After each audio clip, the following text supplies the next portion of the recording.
आज student good morning.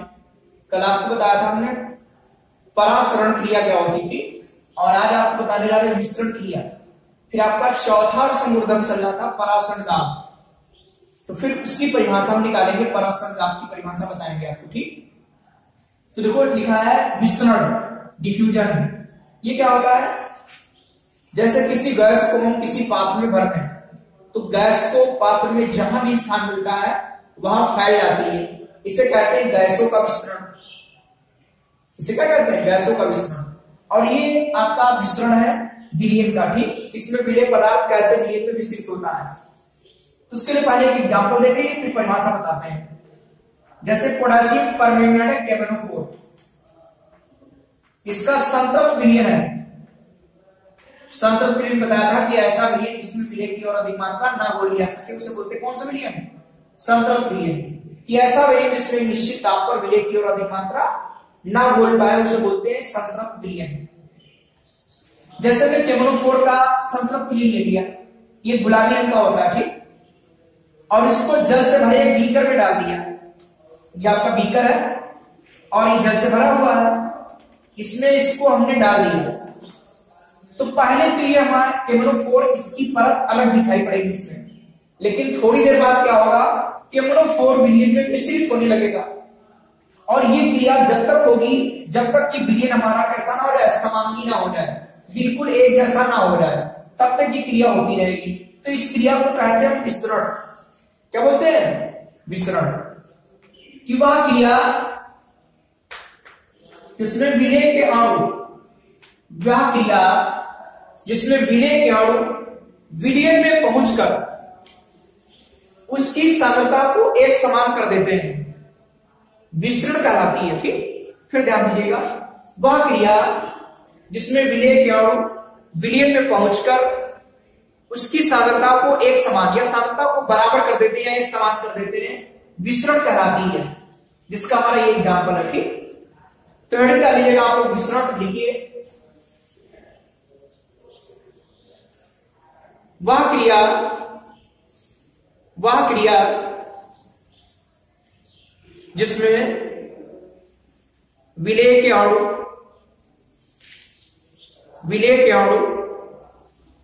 विलयन में पहुंचकर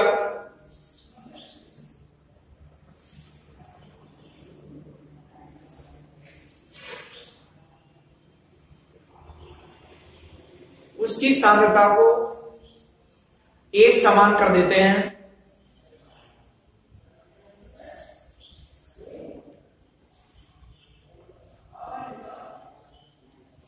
मिश्रण कहलाती है।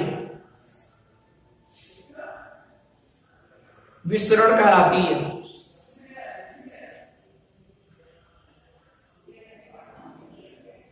जैसे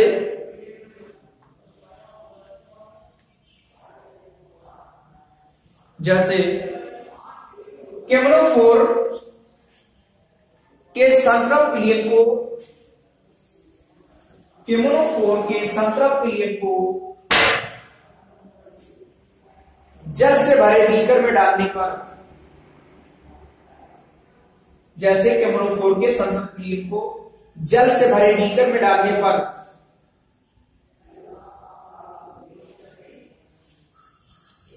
पहले KMnO4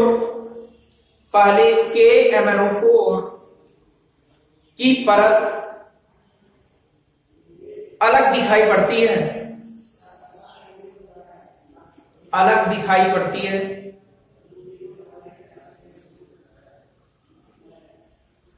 परंतु कुछ समय पश्चात KMnO4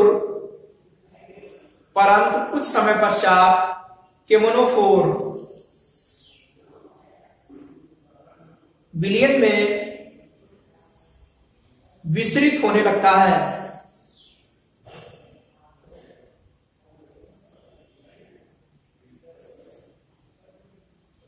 और यह क्रिया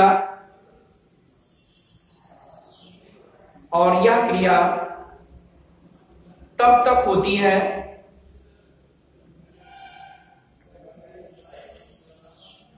जब तक कि विलयन समांगी ना बन जाए, मतलब एक समान, समांगी ना बन जाए।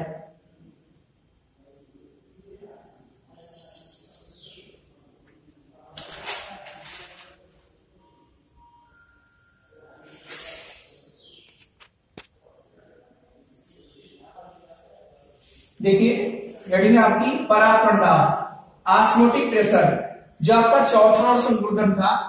अब इसको जो यहां पर परिभाषित किया जाएगा, ठीक, क्योंकि इससे पहले आपने कई चीजें पढ़ी कि परासरण क्रिया क्या होती है, अर्धपारगम झिल्ली क्या होती है, तभी आपको परासरण दाब परिभाषा समझ में आती थी।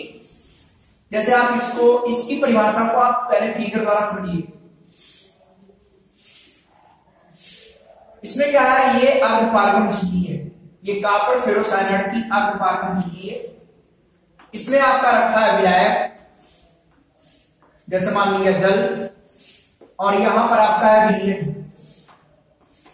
इसकी सांद्रता अधिक होगी, इसकी कम होगी, ठीक है। अब बताओ परासरण क्रिया क्या पड़ी थी कि विलायक की ओर कम सांद्रता वाले विलयन से अधिक सांद्रता वाले विलयन की ओर अर्धपारगम झिल्ली में से प्रवाहित होते हैं, प्रवाहित होता है कि नहीं। तो ऐसा क्या करें कि यहां पर हम डाल दें प्रेशर, यहां पर इतना दाब डाल दें, बाहरी दाब डाल दें, प्रेशर डाल दें कि ये क्रिया रुक जाए, ये क्रिया रुक जाए। तो वो कहलाता है, जो प्रेशर डालेंगे यहां पर, वो कहलाता है परासरण दाब, वो कहलाता है ऑस्मोटिक प्रेशर, परासरण दाब। इसकी परिभाषा हो गई कि किसी विलयन को अर्धपारगम झिल्ली द्वारा उसके विलायक से पृथक करने पर,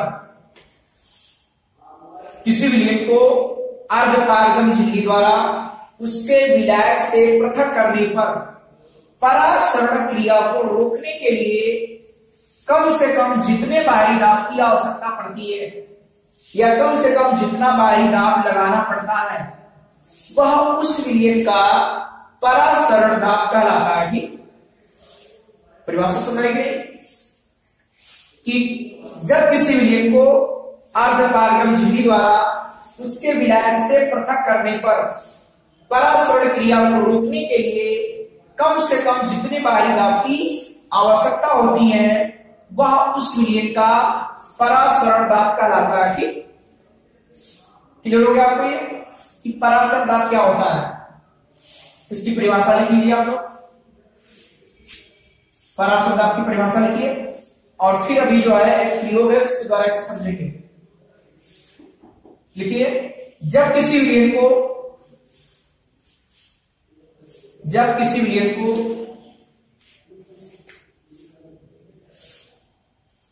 अर्धपारगम झिल्ली द्वारा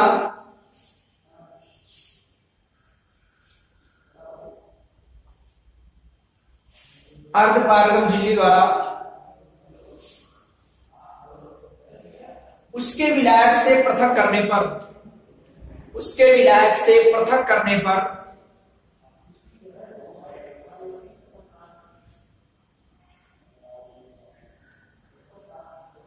परासरण क्रिया को रोकने के लिए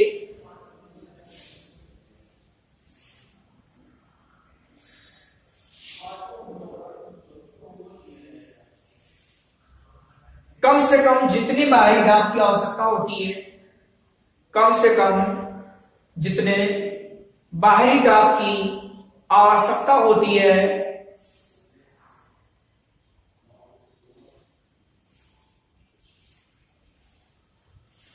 वह उस विलयन का परासरण दाब कहलाता है। वह उस विलयन का परासरण दाब कहलाता है।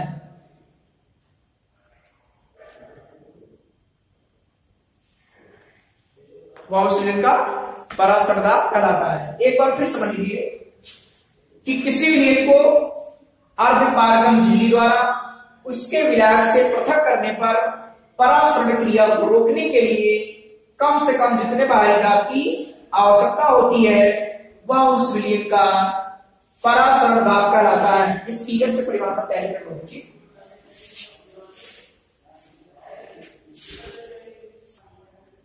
परासरण, अगली हेडिंग जो है परासरण दाब की परिभाषा के बाद हेडिंग है परासरण दाब ज्ञात करने की बर्कले और हार्टले की विधि।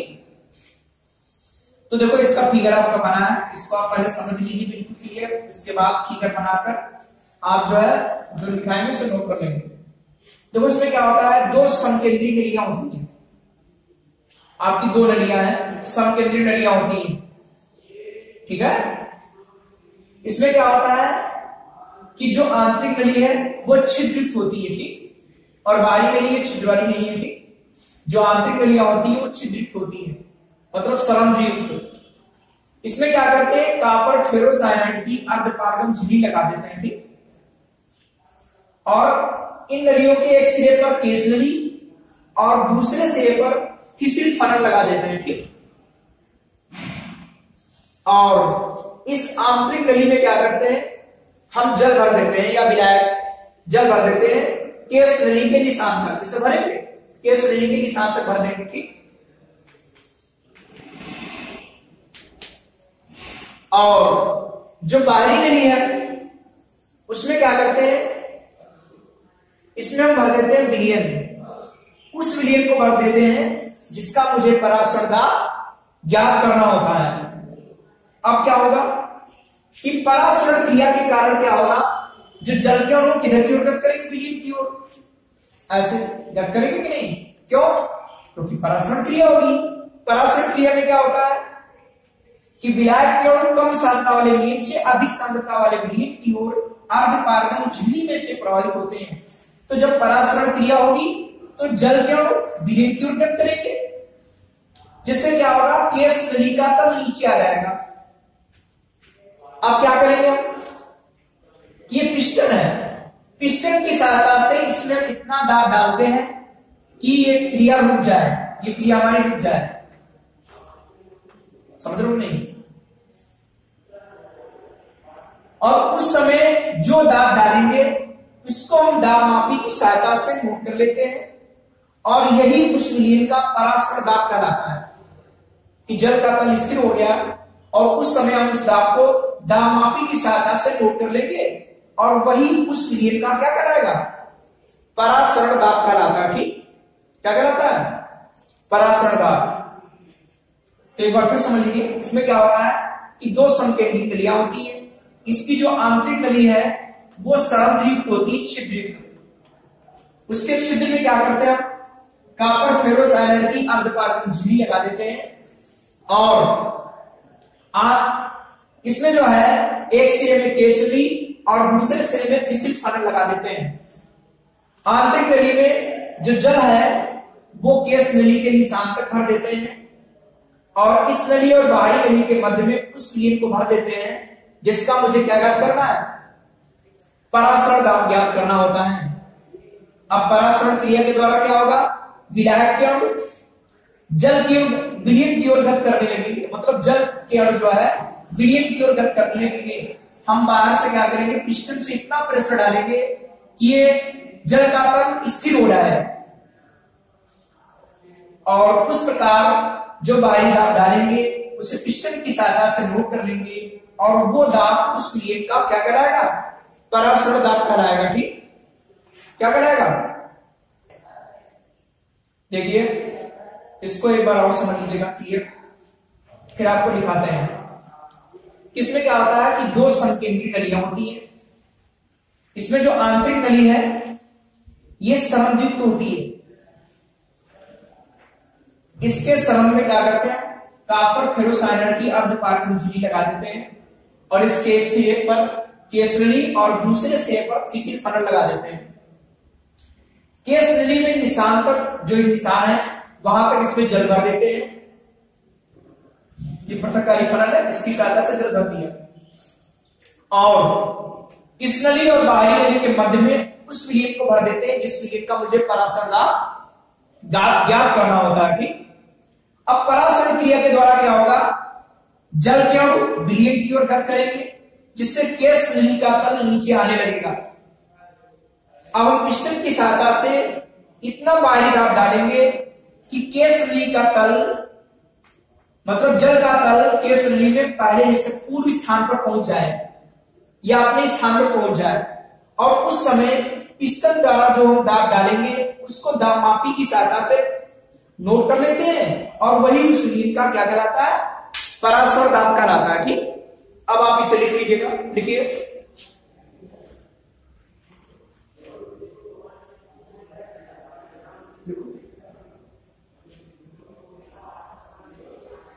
इस विधि में दो संकेंद्री नलियां होती हैं, संकेंद्री नलियां होती हैं।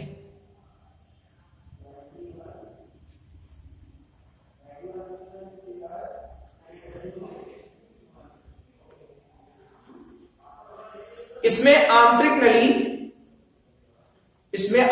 नली सरंध्र युक्त होती है, सरंध्र युक्त होती है।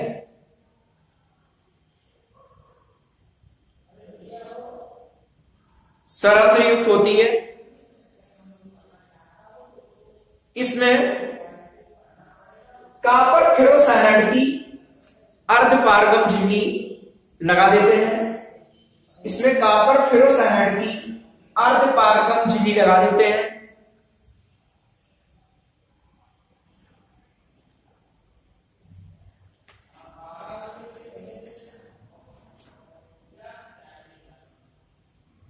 नली के एक सिरे पर केस नली, नली के एक सिरे पर केस नली और दूसरे सिरे पर थिसिल फनल जोड़ देते हैं।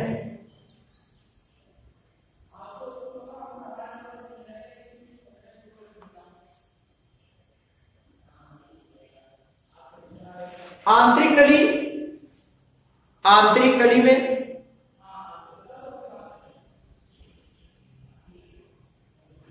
केस नली के निशान तक जल भर देते हैं।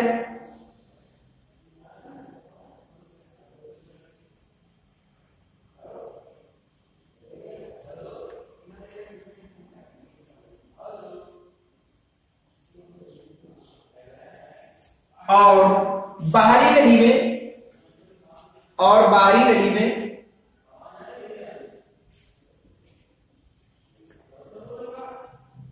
वह विलयन भर देते हैं जिस विलयन का परासरण दाब ज्ञात करना होता है।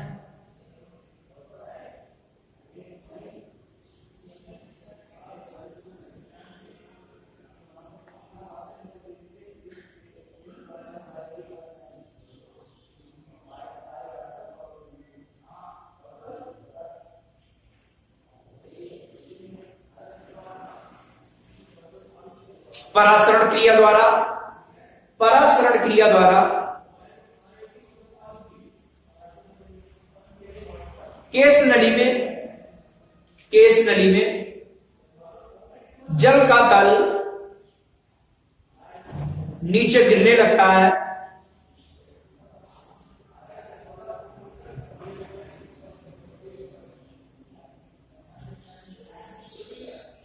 अब पिस्टन के द्वारा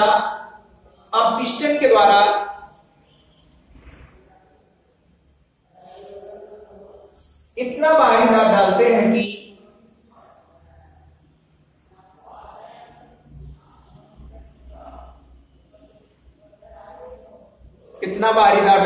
कि केस नली में जल का तल अपने पूर्व स्थान पर पहुंच जाए। केस नली में जल का तल अपने पूर्व स्थान पर पहुंच जाए।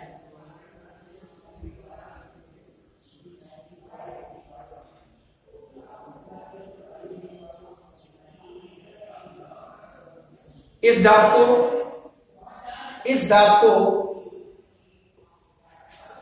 दाब मापी की सहायता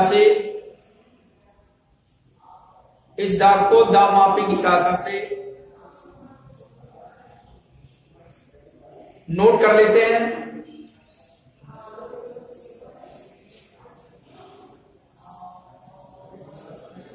यह दाब उस विलयन का परासरण दाब कहलाता है। परासरण दाब होता है, चलिए देखिए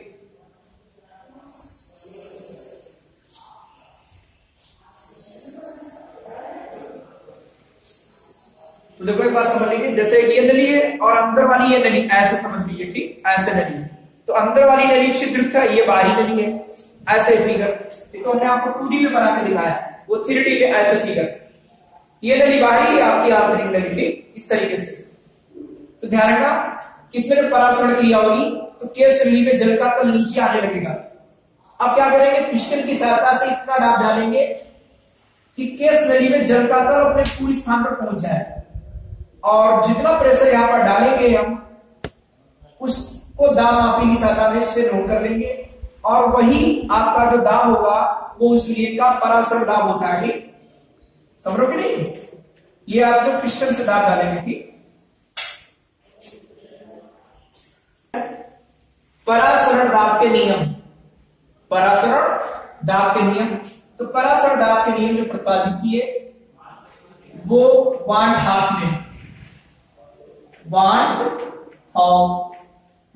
ने जो है गैसीय नियमों का प्रयोग करके तल विलीनों के लिए परासरण दाब के नियम प्रतिपादित किए, ठीक, परासरण दाब के नियम प्रतिपादित किए। तो पहला इनका नियम था बायल वान हाफ नियम, बायल वान हाफ नियम। भाई जो गैसीय नियम पढ़ते थे उसमें पढ़ा था बायल का नियम, तो गैसीय नियम में बायल का नियम क्या पढ़ा था कि B समानुपाती 1/P, मतलब B समानुपाती P, ये आपने पढ़ा होगा, गैसीय नियम है कि स्थिर ताप पर, ये पढ़ा होगा कि स्थिर ताप पर किसी गैस की निश्चित मात्रा का आयतन उसके दाब के व्युत्क्रमानुपाती होता है, ये पढ़ा होगा आपने बायल का नियम। और ये आपका क्या, बायल वान हाफ नियम, इसमें परासरण दाब आएगा, क्या आएगा, और 1/, क्या रहेगा, B, 1/, क्या रहेगा, B, ठीक है। और ये क्या होगा, स्थिर ताप पर, स्थिर ताप पर, ठीक, ये बायल वान हाफ नियम है।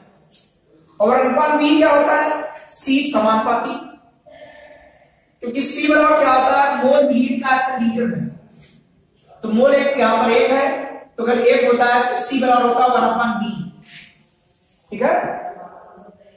तो इसमें क्या होता है, विलेय के अणुओं की संख्या आपकी स्थिर है, विलेय के जो मोलों की संख्या, अणुओं की संख्या अगर स्थिर है तो P समानुपाती C होता है सांद्रता।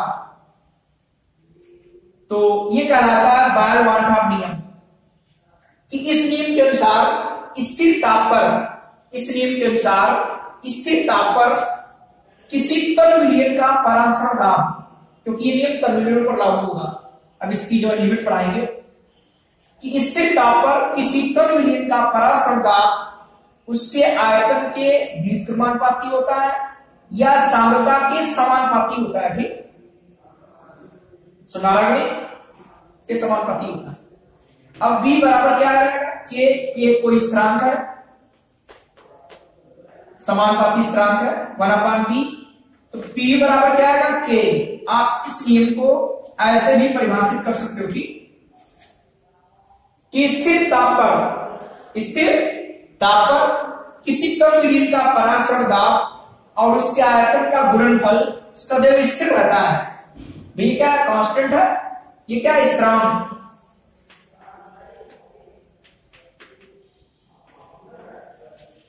आप इस नियम को ऐसे ही परिभाषित कर सकते हो, ठीक, सबको क्लियर होगा कि नहीं।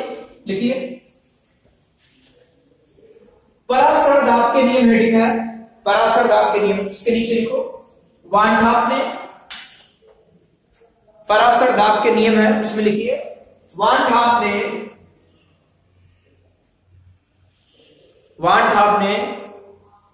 गैसीय नियमों का प्रयोग करके, वान हाफ ने गैसीय नियमों का प्रयोग करके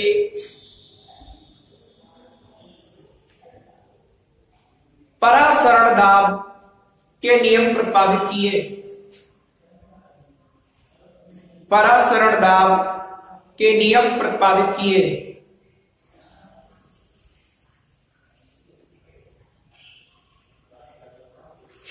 जो निम्न है। नंबर फर्स्ट आप लोग रीडिंग कर लीजिएगा, बायल वान ढाप नियम, बायल वान ढाप नियम, बायल वान ढाप नियम। इसमें लिखिए, इस नियम के अनुसार, इस नियम के अनुसार डैश लगा लीजिए, डबल इनवर्ट कमा के अंदर लिखेंगे, स्थिर ताप पर, स्थिर ताप पर किसी तन विलयन का, तन विलयन होना चाहिए, इसकी लिमिट चलेंगी, जो राउट में लिमिट थी अधिकतर इसकी लिमिट वही है, लिखा। स्थिर ताप पर किसी तन विलयन का परासरण दाब उसके आयतन के व्युत्क्रमानुपाती होता है, उसके आयतन के व्युत्क्रमानुपाती होता है, या उसकी सांद्रता के समानुपाती होता है, या उसकी सांद्रता मतलब विलयन की सांद्रता, या उसकी सांद्रता के समानुपाती होता है। पूर्णविराम लगाकर नोट का क्लोज कर लीजिए, नई लाइन से लिखेंगे, यदि विलयन का परासरण दाब P हो, यदि विलयन का परासरण दाब P हो और आयतन भी हो, तो नोट कर लीजिएगा, P व्युत्क्रमानुपाती भी समानुपाती C, स्थिर ताप पर, स्थिर ताप पर P बराबर K 1/V, जहां के एक स्थिरांक है, या समानुपाती स्थिरांक ले सकते हो, उसके नीचे लिखोगे P बराबर K स्थिरांक, इसके नीचे लिखो, इस नियम को निम्न प्रकार परिभाषित किया जा सकता है, इस नियम को इस प्रकार भी परिभाषित किया जा सकता है, ऐसे लिख लो, इस नियम को इस प्रकार भी परिभाषित किया जा सकता है।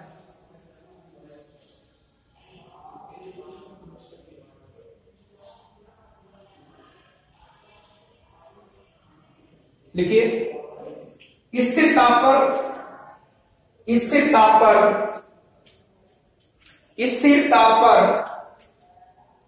किसी तन विलयन का परासरण दाब, स्थिर ताप पर किसी तन विलयन का परासरण दाब और उसके आयतन का गुणनफल सदैव स्थिर रहता है।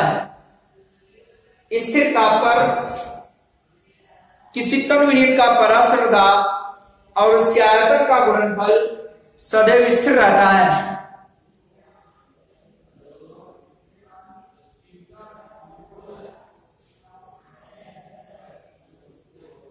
सदैव स्थिर रहता है। सेकंड डालेंगे आप लोग,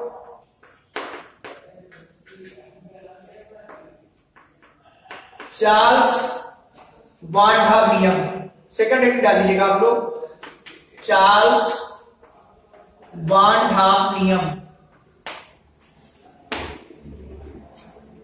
चार्ल्स वान ढाप नियम।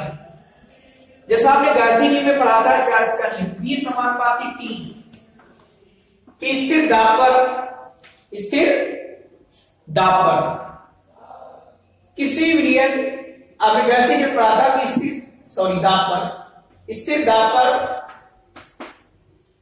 किसी गैस की निश्चित मात्रा का आयतन उसके परम ताप के समानुपाती होता है। ऐसा आपने गैसीय में पढ़ा होगा, लेकिन यहां पर क्या है, दाब है। बोलो क्या है, दाब। यहां पर क्या होगा, पराशर दाब है तो P समानुपाती क्या आएगा, T। तो यहां पर हो जाएगा स्थिर आयतन या सांद्रता पर, स्थिर आयतन या सांद्रता। चूंकि इसमें स्थिर आयतन होगा या सांद्रता होगा, क्यों, क्योंकि इसमें पराशर दाब होती है।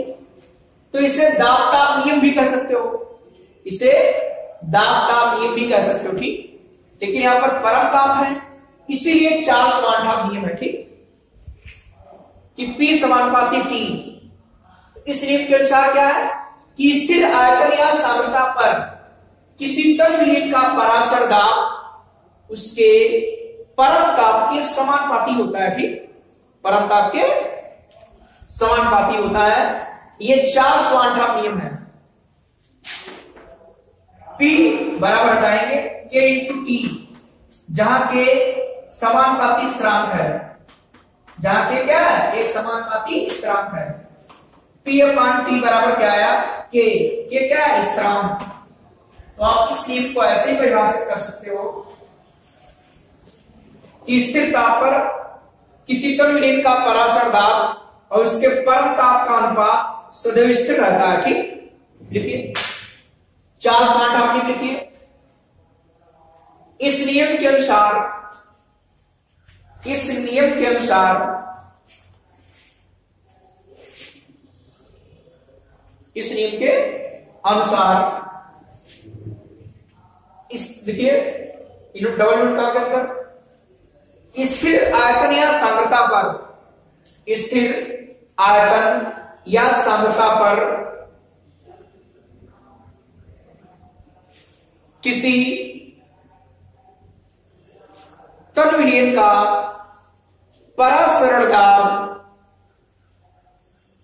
किसी तल विलयन का परासरण दाब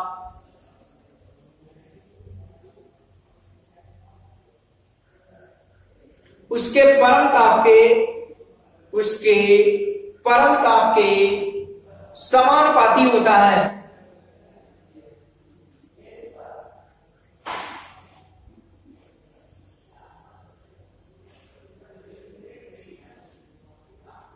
फोल्ड राउंड का नोट आप क्लोज कर लीजिए, नई लाइन से लिखो, यदि विलयन का, यदि विलयन का, यदि विलयन का पराशर दाब P और परम ताप कैपिटल T हो,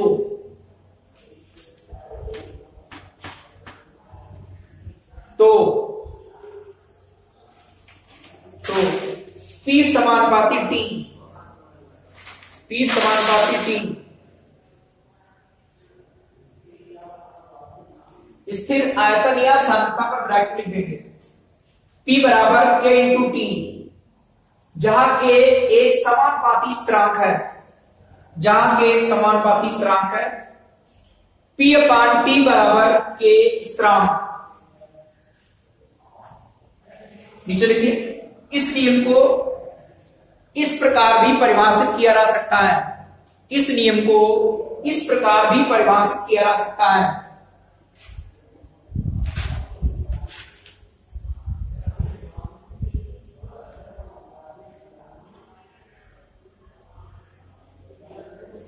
लिखिए नई लाइन से, स्थिर आयतन या सांद्रता पर, स्थिर आयतन या सांद्रता पर किसी विलयन का परासरण दाब, किसी विलयन का परासरण दाब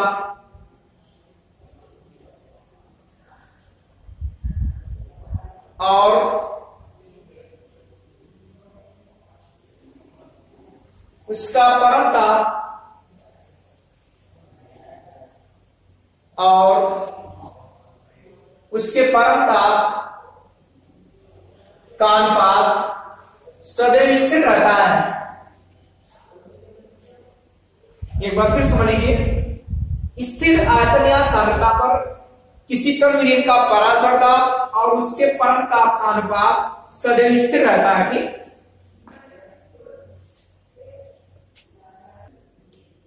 नेक्स्ट स्टडी है तन विलयनों के लिए सामान्य समीकरण या इसे वन टॉप समीकरण कहते हैं। ठीक, तो भी आपने पढ़ा था बायल वन टॉप नियम से, बायल वन टॉप नियम से क्या पढ़ा था, P समानुपाती 1/b, ये क्या था, स्थिर ताप पर। फर्स्ट नंबर ये। सेकंड क्या था, चार्ल्स वन टॉप नियम से P समानुपाती T, ये क्या पढ़ा था, स्थिर आयतन या सांद्रता पर, स्थिर आयतन या सांद्रता पर। प्लीज देख लीजिए समीकरण फर्स्ट व सेकंड से P समानुपाती 1/b इंटू T आएगा कि नहीं दोनों से। अब क्या आएगा, PV समानुपाती T, P बराबर आएगा ST,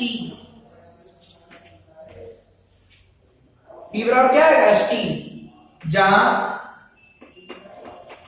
यस एक स्थिरांक है जिसे विलियन स्थिरांक कहते हैं, जिसे विलियन स्थिरांक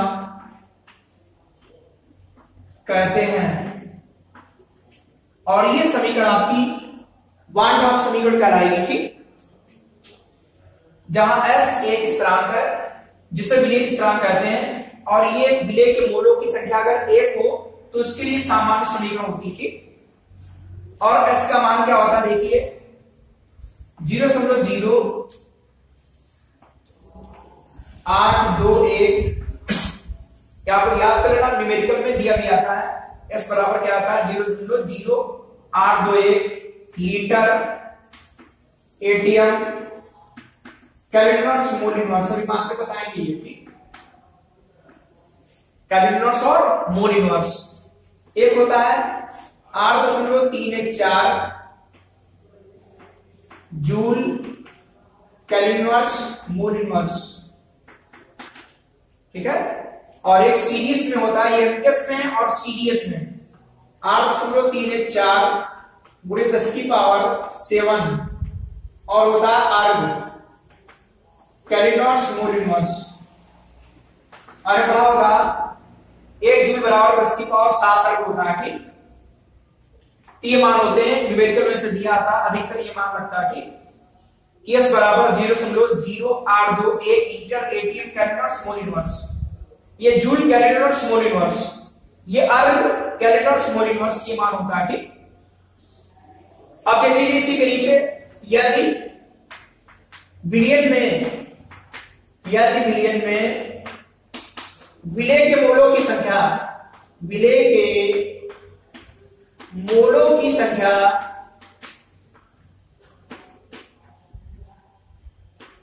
स्मॉल n हो तो बताओ क्या आएगा, P बराबर NHT। बताओ P बराबर क्या आएगा, NHT। और इसके नीचे क्या आएगा, इसके बाद P बराबर क्या होता है, M/V, ये होती मोलर सांद्रता। भाई मोलर सांद्रता, मोलरता मतलब N/V, विलेय की मोल नीचे विलेय का आयतन लीटर में, तो N/V क्या होता है, C होता है कि नहीं, C। तो M/V के साथ लिख सकते हो CHT। ठीक है, ये सूत्र लिख सकते हो, जहां C क्या है, मोलर सांद्रता, N/V क्या हुआ, C। यहां नीचे लिख सकते हो जहां C विलेय की मोलर सांद्रता है, जहां C क्या है, विलेय की मोलर सांद्रता। तो ये समीकरण आपकी जो है वन टॉप समीकरण है, ये n मोल के लिए है और ये 1 मोल के लिए है। ठीक, एक बार इसको फिर से समझ लीजिए, फिर आप नोट कर लेंगे। ठीक, देखिए बाय वन टॉप नियम से बार वांठा नियम से। पी व्युत्क्रमानुपाती की नंबर फर्स्ट स्थिर ताप पर, चार्ल्स वांठा नियम से पी समानुपाती टी स्थिर आयतन या सांद्रता पर। दोनों को आप मिला दीजिए समीकरण 1 व 2 से, ऐसा आ जाएगा। बी इधर चला गया, पी समानुपाती टी, समानुपाती टाउ को कोई कांस्टेंट आएगा एस, ऐसा आ गया। ये एक स्थिरांक है, तो जहां एस क्या है, एक स्थिरांक है जिसे विलीन स्थिरांक कहते हैं। ठीक, इसका मान ये होता है litre ATM calories mole inverse. इस सूत्र से मात्रक क्या लाएगा, इसका पी का एस का वैस्लाव ये तो अपान में आ जाएगा, a litre ATM calories mole inverse. ठीक है, ये मान। अब यदि विलय में विलय के मोलों की संख्या स्मॉल है तो पी बराबर क्या आएगा, एनएसटी। ये 1 मोल के लिए, ये n मोल के लिए। और n बटे p क्या आएगा, m बटे b आएगा c। c क्या, मोलर सांद्रता मतलब मोलरता, n बटे b। तो आ गया p बराबर CHT, p बराबर CHT। ये समीकरण आपकी जो है वाट हाफ समीकरण है कन्वीनियंट के लिए। ठीक, आप इसको नोट कर लेंगे स्क्रीनशॉट लेकर।